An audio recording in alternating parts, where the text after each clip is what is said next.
oliveti e vigneti come opere d'arte. E opere d'arte incastonate in un paesaggio di oliveti e vigneti. Doglianova è la sintesi perfetta con la chiesa di San Pantaleo. Risale ai secoli XII e XIII, ma il fonte battesimale è del IV secolo.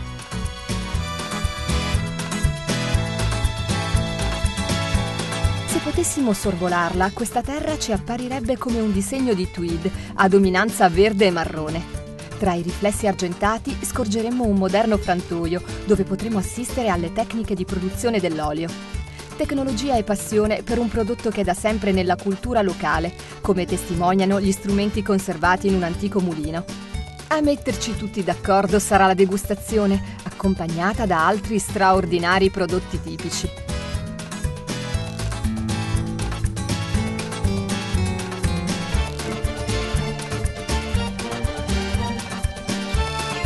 Presso la casa vinicola Argiolas, una delle più prestigiose dell'isola, vedremo filari di vite a perdita d'occhio. Scenderemo nelle cantine dove invecchiano i tesori di famiglia. L'assaggio di un rosso o di un bianco riempirà di colore la nostra giornata speciale.